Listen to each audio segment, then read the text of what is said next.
Good morning, good afternoon, good evening, wherever you may be. This is Firoz Manchi from Daraja Press. Welcome to our show today.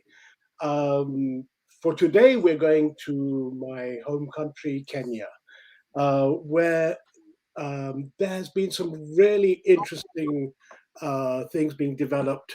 And there are two people who I've invited to speak with us today.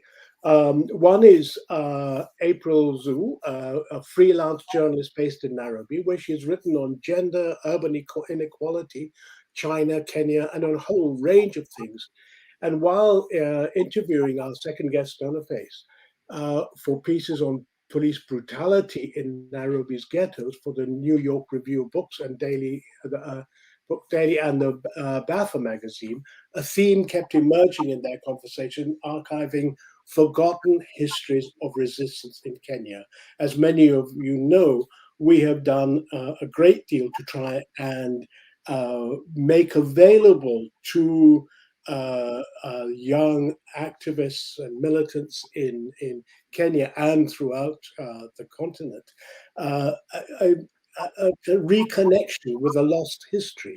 And so it's really important that both April Zoo and Stoneface Bombaa are committed to this idea of rekindling uh, uh, uh, the history of resistance. Stoneface is a community organizer at the Mathare Social Justice Centre. Many of you will have seen some of the podcasts we have done interviewing people there. And he runs there the MSJC, the Mathare Social Justice Centre Kids Club, and Art for Social Change. He's a member of the Mathare Green Movement, a group of volunteers who, through planting trees throughout the informal settlement, practice collective imagination and action. I'm sure they will have a lot more to say about themselves. So let me welcome my two guests, Stoneface and April. Welcome to the show today. Thank you. It's great to have you here. One of the things that really struck me was um, that you um, you produced a series of podcasts called "Until Everyone Is Free," and the URL is showing up there, untileverypod.com. I strongly recommend people to check this out. It is an extraordinary piece of both history telling and a sharing of experiences. So, how did this come about? What made you produce this extraordinary thing? Up here, you can see the first episode, the website for the first episode, featuring a photo there of Pyo Mame Pinto. So yeah, tell me, what made you do this? Maybe I'll start and then I'll hand off and we talk about some of the creative decisions and how this came to be. Like Feroz mentioned, this came about last year in that sort of very specific political space that the pandemic created, when a lot of people had a lot of time to think about, why things happen and how power shapes our lives and how we move and everything.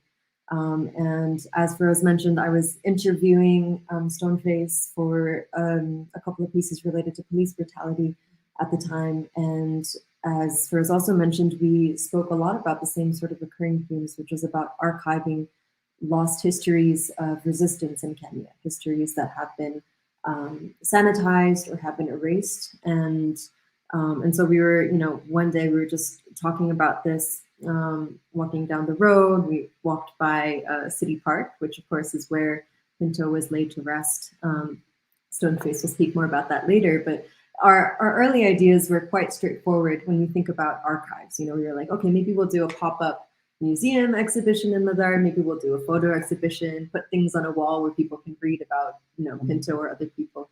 But then we started thinking more, and we were wondering, what if this archive was not put somewhere in a database online or in a museum or in books or, in the National Archive, but what if the archive of these histories was in the minds of people, and specifically a certain class of people, the kind of people that folks like Pinto would have fought for. So, and at the time, Stoneface was carrying around Shiraz Durrani's Kenya's Unsung Martyr, Pyo Mame Pinto, Kenya's Unsung Martyr. He was reading that, and so we were like, maybe we should just start with this guy, start with something small. But of course, as we started to learn more about his life and just the many, many different facets of ways in which he contributed to Kenya's fight for independence, we felt that this was worth a lot more than just one story. So then we decided to do a Sheng podcast. Yeah, everyone is free. Yes. Yeah. So yes, Stoneface, tell me. Okay. Yeah. Yes. Thank you very much for this opportunity. It's very wonderful on our side. So the making of this podcast, it really impacted a lot of life, not only in Stoneface and Epizu, but also community at large. The essence of even creating this podcast, we wanted the people to get this information, the information that has been sanitized by the people who is on power. But the people doesn't want the oppressed people to get out of their oppression and to defend their right. They're still oppressing the people living in formal settlement. And as we say, the modern battle is the brain battle. Yeah, if people doesn't get this information, and information is very powerful. When people doesn't get this information, they will always not seeing the real enemy. They will also fighting each other, which I call horizontal violence. Until we get the full forces of directing their energy, to connect their energy and the resistance on the right channel. That's why we ended up creating Until Everyone is Free podcast as a tool of organizing. Yeah, they say when you allow your oppressor to tell your story, they became the heroes to your story. And then those people who are on power, they don't want people who in informal settlement to escape they created they created poverty, because poverty is not a natural calamity, it's a man-made. And then when we were young, the school was very, very on the forefront to direct us on the wrong channel. When we were young, we get this information from our teachers, and what they were teaching us, because we were young, we didn't understand exactly what is happening, because even the medias really play a very big role to lose the people's mind, to direct it on the wrong side, and to distract the people's mind. And as Malcolm X said, if we allow the magazine and the newspapers will make us love our oppressors, because it's a modern media which is belong to the people who's in power. And then to get this really history that we created with the Until Everyone is Free, it was never even played on a modern radio station, like the system radio podcasting and everything, because they understand the power of this podcast. Even the fact that we produce it in Sheng. Sheng is a language, is a combined languages, mother tongue in Mathare, informal settlement, to create a resistance language that the people who are oppressed can understand. Not the people who is not from the same community cannot understand. But sometimes the politician during the election, they usually comes in our community and try to speak the Sheng. But on our side, we need people to be liberated in the mind. We need people to come out of the oppression. We need people to speak up by themselves. And that's why we ended up creating this Until Everyone is Free podcast as an archives that will stick in people's mind, not in people to come and see and view like a museum or maybe archive, because even the power that history is very powerful. History, if we doesn't understand your history, we don't know where we're heading to. And then if you're on the forefront to direct people where to head, where they'll be going, you face a lot of challenges from the state, because the system is very broken. They can do anything to eliminate the history, So maybe they can come and destroy our archive, or maybe they will bring a lot of challenges for us not to make the archive. But when we create this podcast, these archives in people's mind, is either if they want to destroy it, is either they kill all of the people who have already listened to this podcast. Let it be a massacre. But because they cannot do so, on our side is very progressive, because the people's mind is what we were targeting, the people's brain, people to be liberated with their mind. And then the fact that we choose Pyo Mame Pinto, in class where I was studying in Genesis Market High School, is a church project in Mathare informal settlement. I never went to a very big school. I just went to an informal school in Mathare, where I schooled from nursery to Form 4. The history that we're being given there is very, very sanitized. It doesn't add up to any people. It doesn't add to where we'll be going, because the history is very sanitized. It doesn't talk of anything. We were with the mention of podcast. Yeah. The mention of Pyo Mame Pinto. Help us understand why do you start with Pyo Mame Pinto? I mean, we have many heroes in the liberation movements. There's Kimathi, there's Bildad Kagia, there's Oginga Odinga, there's a whole range of people, okay, all of whom contributed in their own way towards an aspiration, at least, for freedom and emancipation. So I begin with Pyo Pinto. Okay. So in our school, as I was mentioning, there's a part in the history and government classes. There's a small paragraph talking of Pyo Mame Pinto as a good boy, very handsome boy who ran for Kenyan athlete and won. But they didn't mention of Pyo Mame Pinto being the first assassination happened in 1965, 2 years after Kenya got independent. And the fact that Pyo Mame Pinto was on the front line to fight for this country, even the fact that I came to realize that Mathare was actually the headquarters of Mau Mau, and Pyo Mame Pinto was on the forefront to help the Mau Mau fight for this country. And Pyo Mame Pinto actually was buried next to Mathare. I was connecting the history in City Park, just next to Mathare. And in Mathare, there's a road known as Mau Mau Road. People living in formal settlement, people living in Mathare, actually they don't know an idea of what Mau Mau is, why Mau Mau Road is there. Actually, even me before I got this information, I just knew Mathare at the Mau Mau Road. It was just named to be Mau Mau Road, But the moment I get deeper to this, to this information, now I started connecting why Pyo Mame Pinto was buried next to City Park, and Mathare there's a Mau Mau Road, and the people living in the formal settlement doesn't have access to clean water. They usually pass extrajudicial execution. I now understand the connecting in between. Now, because Pyo Mame Pinto was just buried next to Mathare, now it gave me deeper understanding. I want to know more of Pyo Mame Pinto, because the history that we've been teaching in school is very different from what I learned outside. That's why I wanted the people in Mathare to liberate their mind as well, as I did myself. Now we created this podcast. Yeah. Right. For them to understand it better.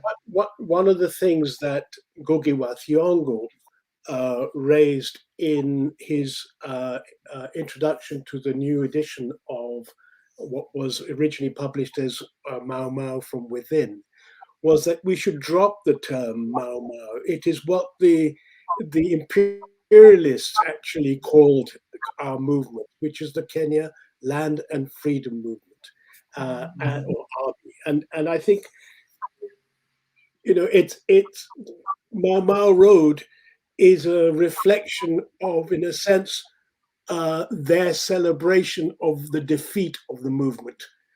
Whereas the Kenya Land and Freedom Army Road would open up a possibility that that struggle continues. What's your reaction to that? Mm,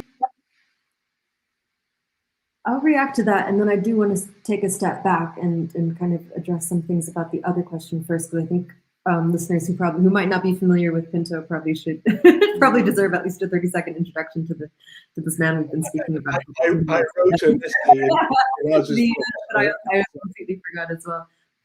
My reaction to that is, yes, I've heard that criticism. I think it depends totally on who erects the monument, right? And what it completely depends on that, and whether the etymology of Mau Mau and how it's evolved over time. In the beginning, it was something it was a name given to this movement by the oppressor. And so, of course, just as you pointed out, there are things to unpack there. But if that has been, I don't know, if there's a certain extent to which that's been owned, or if which that's a name that is recognizable to people who inherit that movement, the people who walk every day back and forth on Mau Mau Road in Mathare in 2021, if they recognize it for the original spirit of what the movement was, which was, of course, to get land back and to be able to live with self-mastery, with freedom, a specific kind of freedom, which wasn't just a abstract political national freedom, but the freedom to live on your own land and have your own family and live a dignified life. That kind of self-mastery, being able to live the stages of life that a human ought to pass through. It's a very materialist goal, and I think that shouldn't be lost. It shouldn't be sanitized or abstracted into some African nationalist movement. It was very much about the dispossession of land, the dispossession of the right to live a dignified life. Mm-hmm. And if that is what people who, when they pass Mau Mau Road, that sign, walking through Bondeni and Mathare, if that's what they think when they see that, then who am I to say whether that term should be contested? So I think I'll just leave it at that, kind of ambiguously. Maybe Stoneface can return to that. The changing of the name Mau Mau to our Land and Freedom Road. Actually, first of all, I can say, even the people living in the formal settlement right now, they don't even understand the term of the Mau Mau actually, and why they name the road, why they name that road Mau Mau. They have no idea at all. First of all, I could like we get deeper to this by educating them, first of all, the history of Mathare. First of all, we create a very good platform for them to understand how Mathare came to existence and the rich history that Mathare entails. That's why we've come slowly but slowly now, and to mentioning the Mau Mau was used by the oppressors, as you said, by the oppressors to call them terrorists, radical terrorists, to exchange the name Mau Mau to Land and Freedom Road. I think even right now, I don't think even the people who's in power can allow that for now. Mm-hmm. Yeah, because even allowing the podcast to be heard on a media, it kind of a challenging. I don't think we can. Maybe we write a petition and take it to the government, to the Kenyan government, telling them it's high time we force the state to honor even the Pyo Mame Pinto and to rename the Mau Mau as Land and Freedom Road. But even then, there's that piece that Wangui Kimari wrote about, did the Mau Mau really win in the end? And she begins this piece, which I think is published in Africa as a Country, and she begins this piece by setting the scene of that monument that was put up in honor of the Mau Mau freedom fighters, or the KPLA actually, as what the plaque says, where we were during episode 2 or episode 3, sorry. And she writes about the opening of that award ceremony. We had all of these old shoujots came, took a mat all the way down from Neri and were sitting in the hot, hot sun. Meanwhile, all these politicians were sitting under a tent, or all these big people, and then they launched the monument, they cut the ribbons, they did all these things. And at the end of the day, I mean, what does the plaque say? It was the Kenya Land and Freedom Army. And these shoujots who have come from Nyeri to celebrate, being monumentalized in Uhuru Park don't have that land back, right? Or, land is still, Kenya's agricultural industry is a capitalist agriculture system that's very neo-colonial in certain industries. So we need to ask ourselves, what the Mama fought for, or the KPLA fought for, however they choose to call themselves, to what, I think the main end that we must keep in mind is, the end goal of what they fought for, which is a truly decolonized Kenya, a Kenya where the land is given back to the people from which it was taken in the first place. So I still think it comes back to that. Yeah, I mean, to be fair, I mean, I think the excellent podcast series that you produced until everyone is free. I mean, you start with Pyo Mame Pinto, but I think what is impressive is that you then expand that, and we learn about others who have been key in the struggle for freedom, as opposed to independence from Britain, which was never really the case. The reality is that we have a neocolonial regime. It's a continuity of what was there before, and with the Americans in charge now, as opposed to just the British. So I think it's really important that you've done that. But do you see your task now to continue that podcast series, to begin to rekindle the histories, and to make the history alive, to those who the les damnés de la terre, the damned of the earth, as Fanon would have. Which this was totally not planned, but Stoneface is currently reading. Oh, excellent. Well, I mean, there's a good example, of how language is used. The original title in French, Les Damnés de la Terre, is the damned of the earth.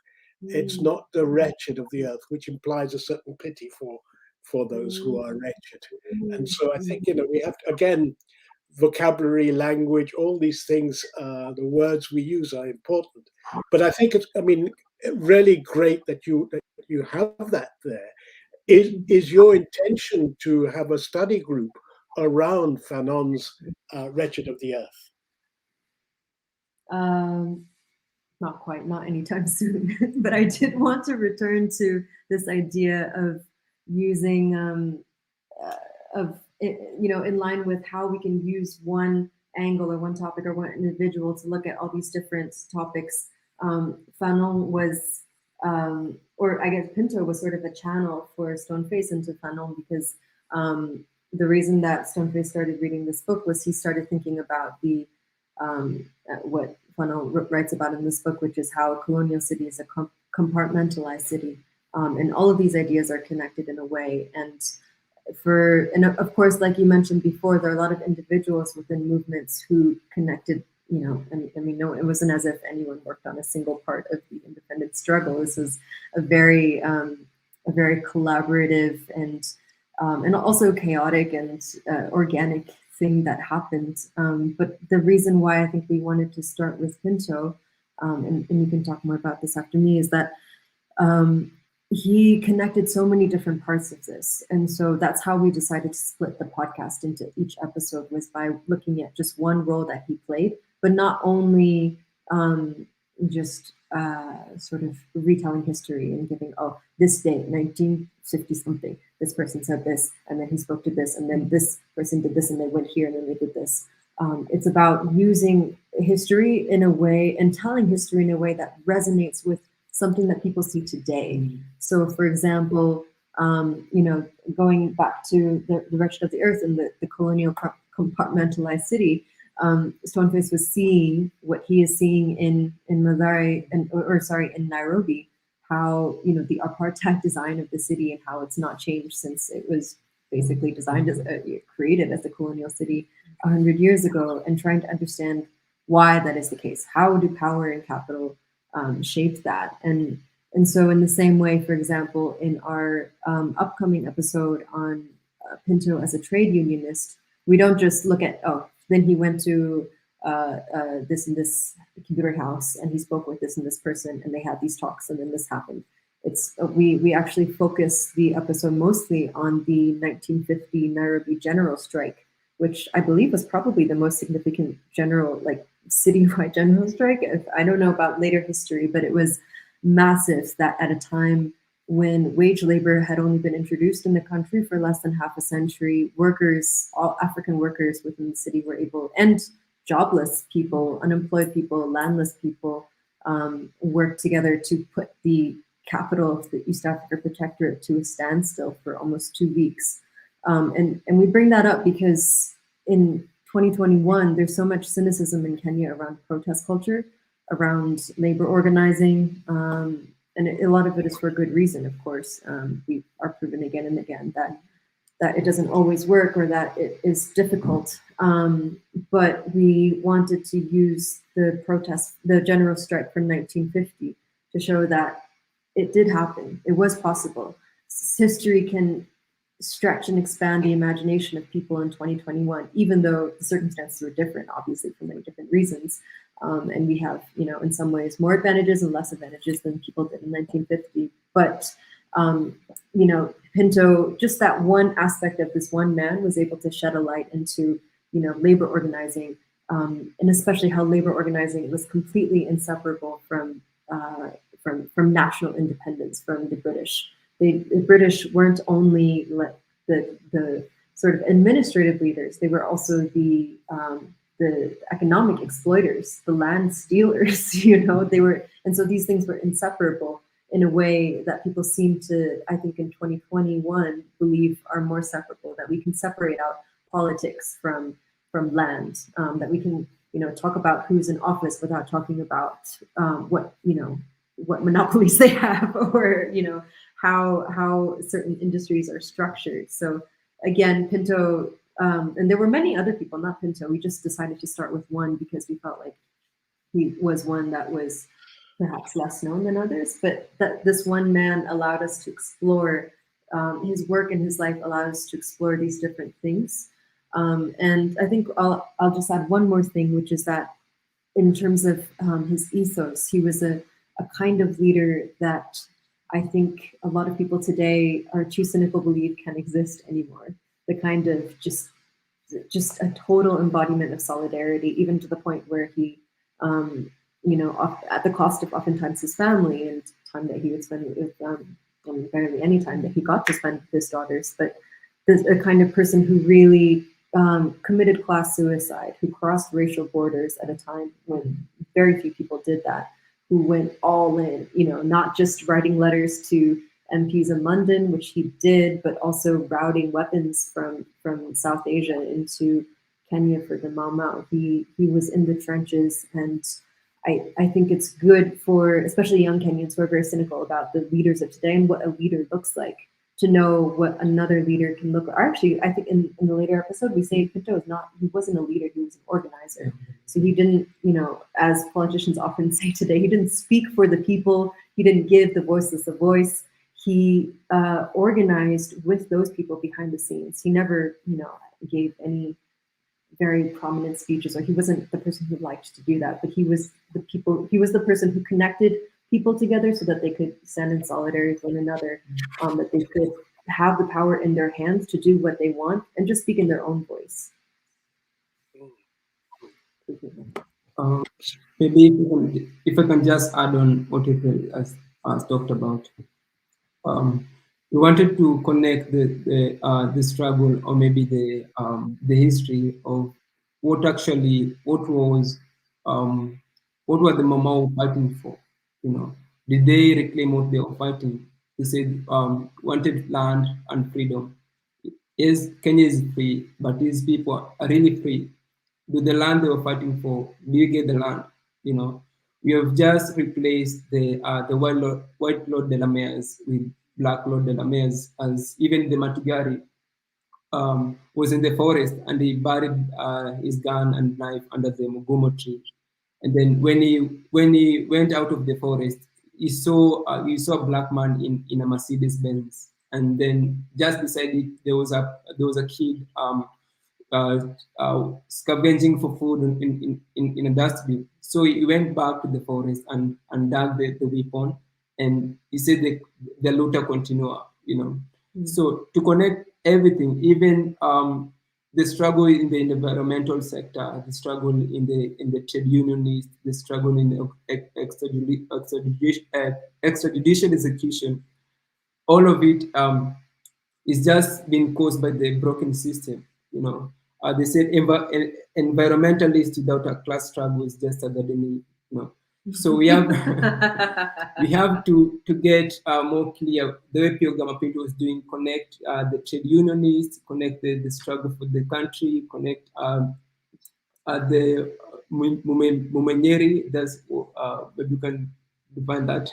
Mumenyeri, this is from episode 4. It was a Kikuyu language newspaper, one of the largest at the time, during that golden age of vernacular language media in Kenya. That was very brief before the state of emergency that the British administration imposed, shut them all down.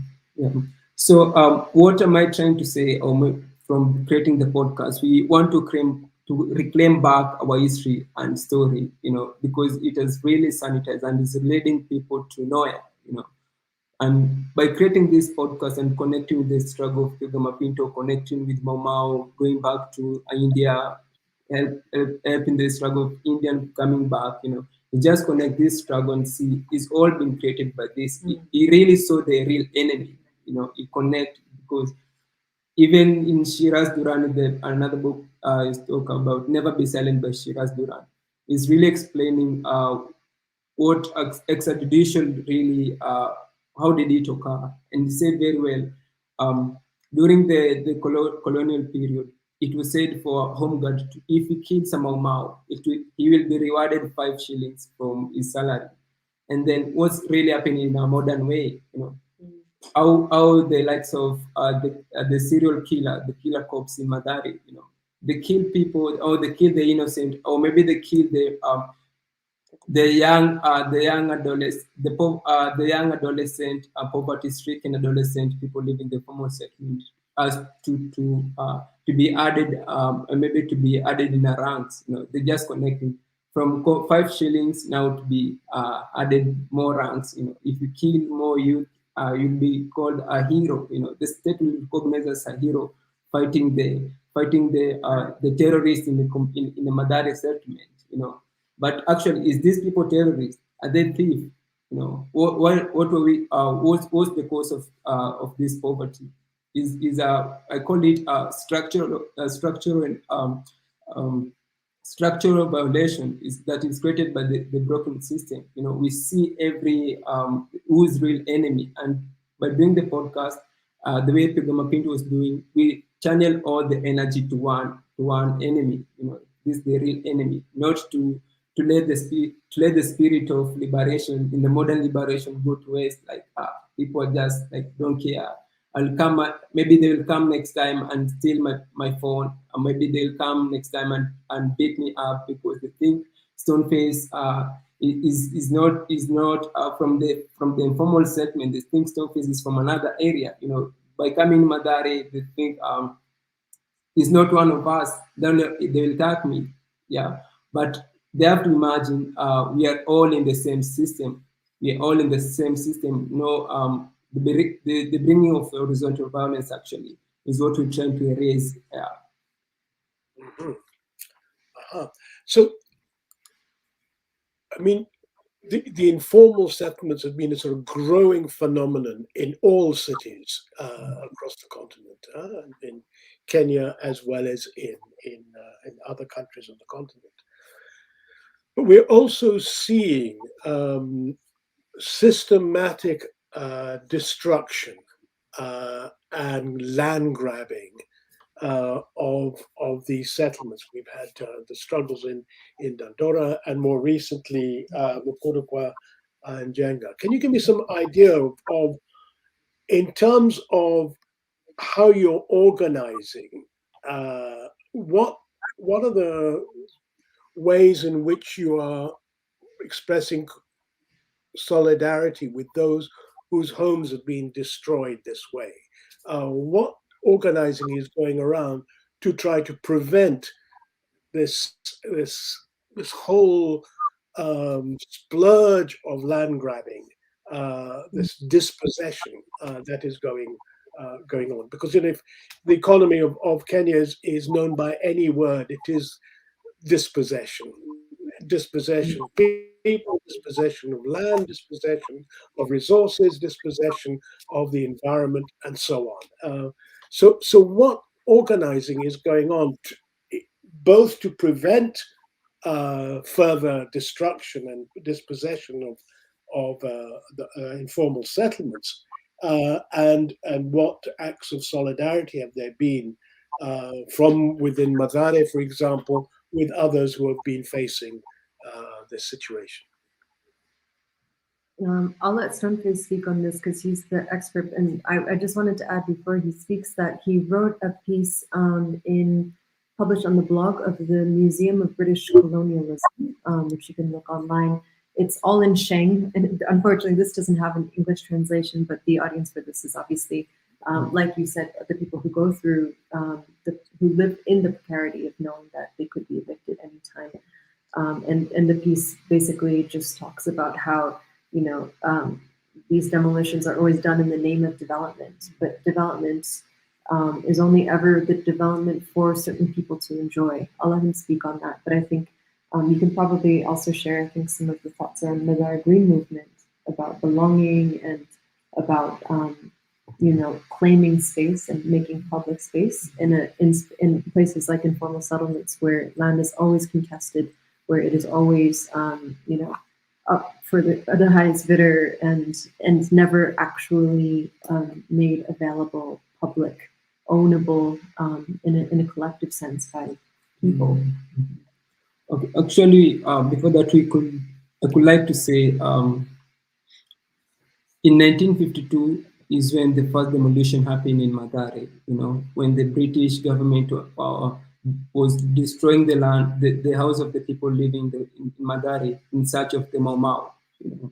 And right now, the demolition that's happening even in Mukuru is in the name of development. Actually, want to say this road that's going to be developed in Mathare or maybe in Mukuru. Are the people really in need of roads in Mathare? Do people really need this road in Mukuru? Is just the same like a person say the police in the formal settlement are there to protect us. Do we really have banks in informal settlement that need to be protected? If even our life, someone like me having the dreadlocks is targeted by the tools of oppression according to the police because of my dreadlocks, do you think is there to protect me?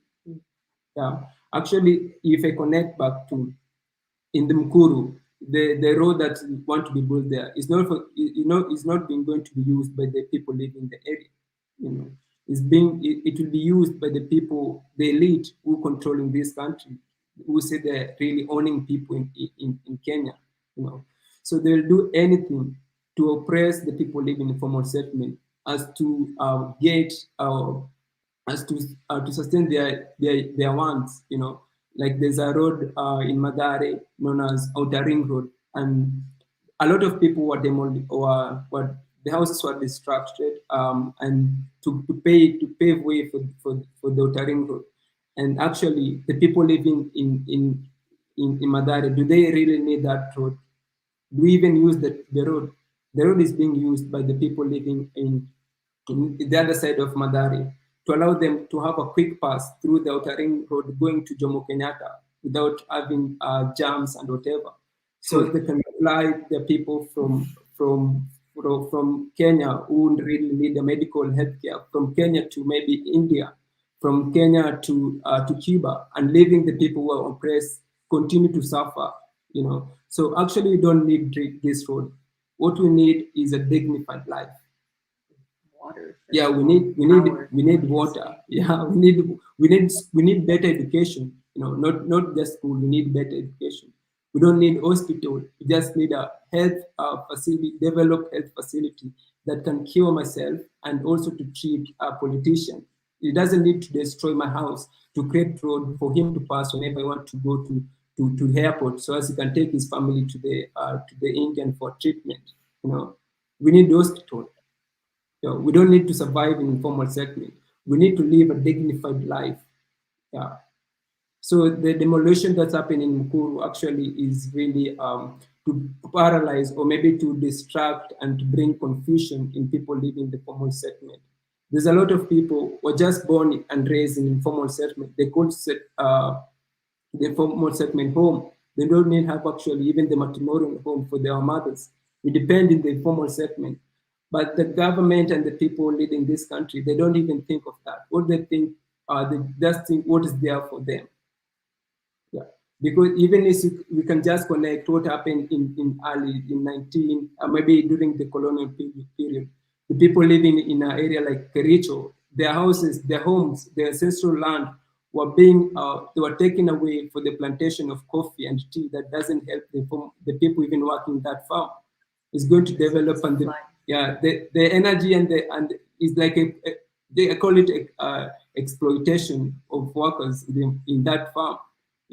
So they evict people from their ancestral land, and then they force them to work on the same land for the coffee and whatever, and then the profit is really remaining maybe in London, maybe in the British government, and then letting the people who are working there to continue being poor and poor, to continue serving them is like a chain, is a wage slavery until he dies. And then there's a person who say, even the school will force that and say that guy who is being exploited there is very hardworking because he wake up very early in the morning, going to the farm, and he'll become rich. One of the who said he'll become rich? This exploitation. He'll just die poor, and his people and his family will just I call it, they will inherit the same chain of poverty, and then generation to generation will just remain in a poverty. But the people who is being exploiting us will continue being rich and rich, like the capitalist way. Actually don't need this development in the formal settlement. We don't really need them. We just, like this road, actually we have to ask ourselves, where is this road heading to? And who is going to serve them? They just come there to continue with the same rotation of the name of development, even after 5 years, to come and elect them again to be on that chain of leadership and continue to harassing the people living in the formal settlement. So just living in a poverty, in a poverty and exploited life in the formal settlement. Yeah. Right. So, but tell me more about. I mean, what's impressive from what I understand from people I've spoken to is the Social Justice Centre movement, which is not merely Nairobi based. It expands beyond the parameters of that city.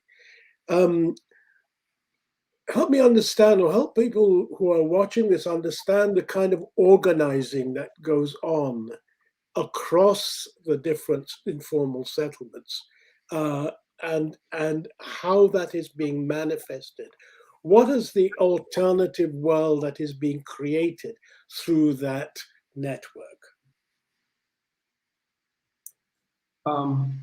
As maybe I can just start as Mathare was the mother of all social justice center in Kenya, and it was started in 2015 with just a couple of few people who wanted justice in our country, and they wanted to have kind of a place where they can come and document cases of extrajudicial execution, cases of these injustices happening in a formal settlement. And then so you see, like, it was just kind of a small group of people with the passion of serving to serve their community. But then there was also a lot of people having the same potential, but they don't know where to start, you know. So they take a lead first, and then to create a way for other people like Stoneface and other emerging justice center. And it's really doing great because right now, a lot of people, not only in Mathare, but also in informal settlement, have now started organizing themselves and fighting for their right and demanding equalities in informal settlement. And I can say it was Mathare. It was just a spark for other justice centers in Kenya. Yeah. What I'll add on to that is this point of how important political education is, because it can look like from the outside that if you have a lot of community dialogues, or that I include this podcast squarely as a piece of political education. It's just talking, right? Like, you're just talking about things, you're talking about language, talking about histories, just talking. You're not doing anything. But both of us believe, I think, that political education is not even the first step. It's like level 0 before you can do anything. Before you can organize as workers, you need to know that you are workers. You need to know what wage exploitation is. Otherwise, you'll fall into all of the ideology of capitalism, which, especially in Kenya, is the water we swim in, right? You don't know what we know it as normal, because, and in the US, I say we as well, because in the US, two very capitalist countries in the world, we grow up thinking and believing things that time is money, or that the harder you work, you'll succeed, or that anyone can make it rich. These are myths that keep, or that hard work. Like you said, a man who is exploited working every day in a farm, where his surplus labor is being pocketed by his boss, is a good person because he's working. All of these things, if you don't have the consciousness to know if you don't have any class consciousness, if you don't have political consciousness, then of course you're going to fall into the same trap that's offered you by capitalism or by mainstream electoral politics, which is that a resident of Mathare, have no power, but if you vote for this person, this big man, then he will change your life, but you have to vote for the right one.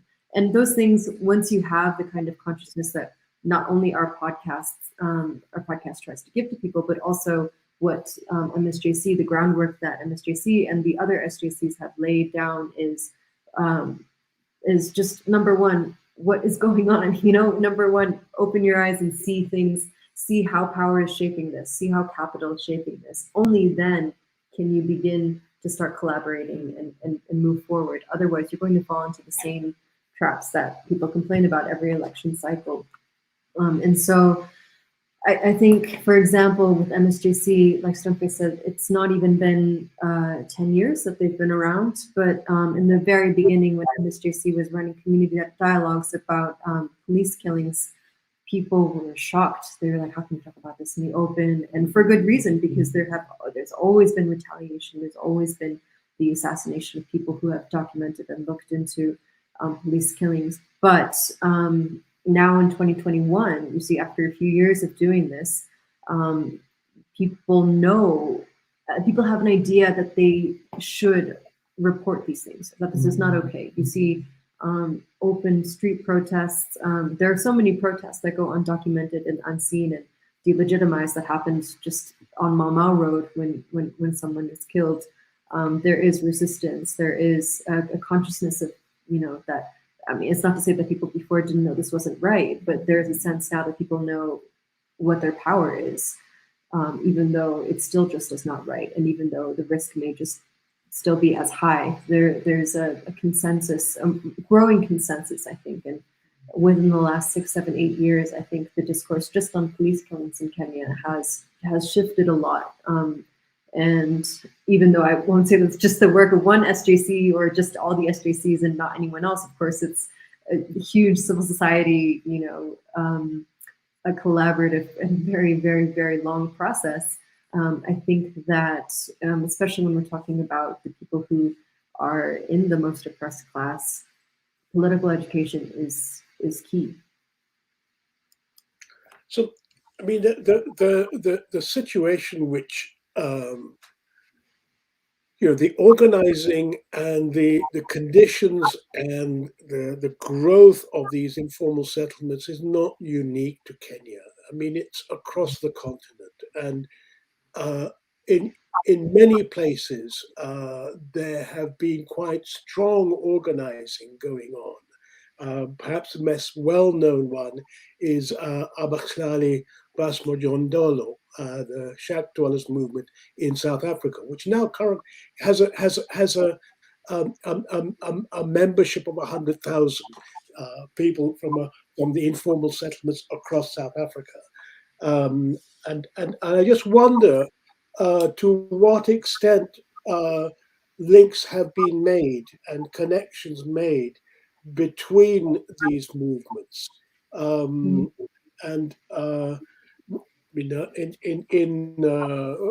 Daraja, we've actually interviewed a number of those from the different movements in South Africa and then in other countries.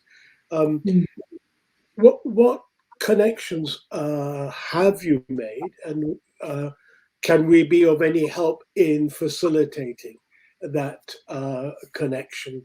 Because it seems to me that is where the real Pan-Africanism needs to grow. That is the connection between les damnés de la terre. Across the continent. Stoneface, tell me your. Can we be doing more to connect with other people who live in informal settlements? First of all, to say the connection between people living in the formal settlement of Mathare, the same challenges they're facing is just the same like people, the formal settlement in maybe in India. And then the same challenges that's happening even with Black Lives Matter in UK is what actually happened in people living in the formal settlement of being executed every now and then. So what we could do more, the moment we just identify who's the real enemy, we try to connect this. We need to connect the struggle globally. Now after understanding, we don't focus with the effect. We just focus with the cause, actually, of what really happened. What's the cause of all this problem, which is being caused by the capitalists? Now we start understanding that's the real enemy, and we channel all our direction to one angle, which of being more of organizing ourselves, educating ourselves more, and really we will liberate ourselves. Because I do understand the people in the South Africa, the same challenges they're facing is exactly what we're facing here in Kenya. The informal settlement in Kenya. So I think maybe I could even allow April even to contribute more on that. Yeah. To be honest, I don't know that I have much more information to add. I don't know. I think that's a really interesting point that actually hadn't occurred to me, was that this shared, not identity, but the shared politics that come from being someone who lives in an urban informal settlement, not only in Africa but around the world, is a already a strong basis for so much transnational organizing. I don't know too much about the program, but I know MSJC has done something like exchange programs or certainly collaborations with other community justice centers in the favelas of Rio in Brazil. But that's not something that I'm very familiar with. But I think that this is something that, there ought to be more of. Sometimes, I think quite often we get asked why we made this podcast in Sheng and not in a more universal language like English that could reach people globally. And to that, I suppose, Stoneface can speak more about that, but I think with this project of political education and of solidarity, transnational solidarity, transcontinental solidarity, there are going to be different levels of resolution. And for our, given our small team of volunteers of, this is our pandemic project, and that we wanted to just do something very local, and we wanted to be very targeted in our audience. We picked a language that would actually speak to pretty hyper local, in some ways, super local experiences of people in just one country within a 50, 60 year period. So that was a choice that we made. But then I think, of course, there is very much a need for similar things that stretch across countries. I think this idea of solidarity is something that is also, in episode 4, we spoke about just this word itself and what it means, because I think it can be, if you like Stoneface grew up in Mathare, you understand that there's it's such a complicated place with so many nuances and different kinds of gaps and tensions and conflicts, not only between generations, but genders, ethnicities, newcomers versus like Wakukam versus Watuwakianda, and the different, there's so many different configurations of, or just ways in which people are not in solidarity, even within just this small locality of Mathare, as complicated as it is, that I think for us, we decided to just bite off this one thing that we knew we could chew, which is like how to speak to the youth, how to speak to young people who currently live in Nairobi's ghettos, and hopefully maybe just be a stepping stone, and help them become more curious about similar experiences or similar movements in other places and in other times as well.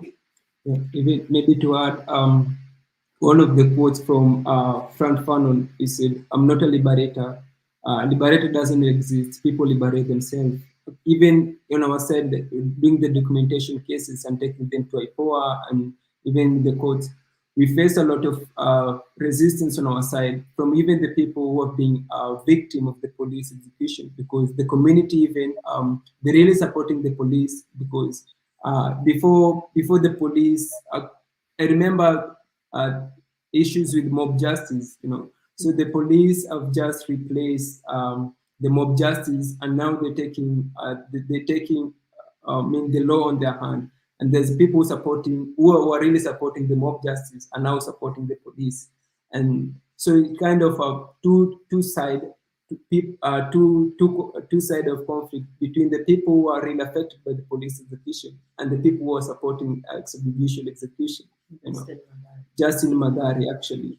So the first thing we have to do, we actually make the people understand they're being oppressed. After making them understand, now we're coming up with a solution. I don't come with a solution on my end, maybe even the Mathare Social Justice Centre, but we let the community come up with this solution. And how do we do this? Through community organizings. We have political Thursdays, you have to go to the community. And also we have kind of podcast session, listening session in our community. We usually take them to just various justice centers within informal settlement. And we also let the members of the community to contribute much on the reflection. At the end of the podcast, we have talks and reflection. And we find a lot of people live in the formal settlement. Actually, they know they're being oppressed, and they don't know where to channel their energy. They don't know where to channel their voice. But whenever we act there as a kind of a spark to them, kind of a podium for them to speak. Now, there's a big change right now than before. Even the killing that's happened very recently, the community by themselves, they organize themselves and protect on the street without Stoneface, without human rights defenders, justice centers being on the forefront. It's just the community organizing themselves and going to the street. That's a very big impactful that we did. That we're still developing more and more. Yeah. You mentioned Fanon, and we've recently published a book called Fanon Today, Reason and Revolt of the Wretched of the Earth. And there are about 23 different essays in this book, 2 of which are from Abaklali Basmodondolo, And I think it's really important. Um, One of the things you will find on our website is virtually all our books are available for free download as PDFs. Okay, we always ask for a small donation, but if you can't, it doesn't matter. The most important thing is that you're able to download it and read it. So I would very much encourage you to have a look at this particular book, as well as other books on our website, because I do think I'm struck by the commonalities and how much Abakhali could learn from MSJ and vice versa. That conversation is an important one that needs to be developed, and of course, it is very important. I think that you continue to broadcast in Sheng, because it's an appropriation of languages and the creation of a new language. But that is happening everywhere. But that doesn't mean that we can't find common uh, ways of communicating like we are now, which help people to understand that even in the domain of language, there's an reappropriation, a creation, a creativity happening, and we should be proud of that. Yes. So I'd really encourage you to have a look at and download whatever you find useful. And if I can help that conversation take place between those at Amakhali and yourselves and others across the continent, I think it would be a really interesting discussion to have, because in a sense, well, in real terms, you have more in common with them than you have with those just across the road in Mathare. Yeah. Okay. So I think that's something I would hope that we'll see on an ongoing. I'd just like to say, we've reached just over an hour, and it's been a really interesting discussion. Thank you, both of you, for having joined us on this show. It's been a real education, and I want to congratulate you for the initiative you've taken, because until everyone is free, we cannot have the kind of real creation of a new world. So thank you for your efforts on that. Well, thank you so much, Feroz, for inviting us. This was a pleasure, and thank you for the series. It's incredible how many of these that you've done so consistently, that you've just covered such a wide scope across time and space and topics, different kinds of people. So it's really pushing people to see those transnational, transcontinental connections and connections across history as well, that may not be evident without having such a broad view. So thank you so much for doing this. Yeah, well, Okay, maybe to finish, I'd like to say, if what you're trying to change is not changing, then change your plan.